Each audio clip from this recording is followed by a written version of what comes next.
Le gouvernement aurait pu nous dire on va mettre en place un système pour garder les enfants des gens qui ne peuvent pas travailler par télétravail. Ça aurait été plus cohérent que prendre l'alibi des écoles ou des garderies. Moi, il faut m'expliquer. Les gamins, on ne va pas les mettre dans nos écoles. Vous avez vu ces derniers temps. On nous a dit les gamins ne risquent rien face au Covid. Là, apparemment, il y a une nouvelle maladie qui touche les gamins, qui touche les enfants, qui est terrible et dont on pense qu'elle est liée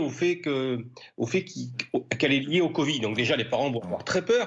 Puis il faut m'expliquer des gamins qui vont dans une école, qui vont rentrer le soir chez eux et qui peuvent transmettre la maladie à leurs parents. En quoi c'est moins dangereux ou plus dangereux qu'aller dans un restaurant où on va manger à 2 ou 3 mètres, ou moins à 2 mètres d'écart chacun. Donc c'est totalement incohérent. La problématique aujourd'hui, c'est qu'on a besoin que les parents aillent bosser pour relancer l'économie.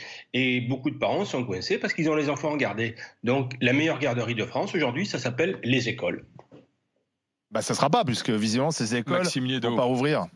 Non, mais je le comprends tout à fait. Et quant à dire est-ce que ça rouvre, on ne sait pas, Olivier. Il va falloir comprendre au bout d'un moment qu'on ne sait pas. Il faut arrêter d'avoir. Mais on ne peut pas être les derniers à se remettre au boulot, hein, Mourad. Je ne sais pas si tu as vu les derniers chiffres. La France est le pays qui a la plus forte récession économique d'Europe.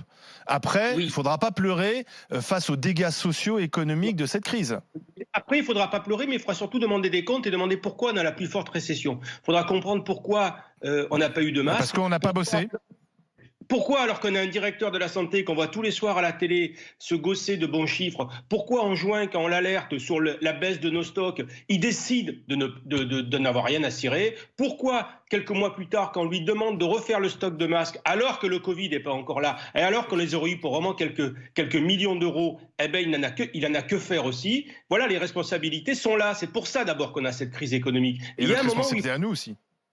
Oui, mais il y a un moment dans ce pays où il faudra évaluer les coûts et les responsabilités. Voilà. Et aujourd'hui, on n'en est pas encore là, mais le gouvernement doit nous dire, aujourd'hui, on est dépassé parce qu'on a mal préparé cette crise.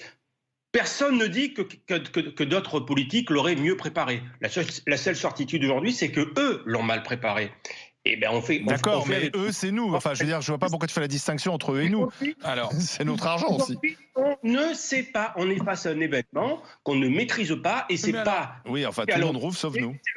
Et moi, sincèrement, je suis pas dans la tête du Covid. Alors, justement, attends, Mourad, toi, le chef d'entreprise, est-ce que tu ferais revenir tes salariés lundi prochain, franchement ou pas?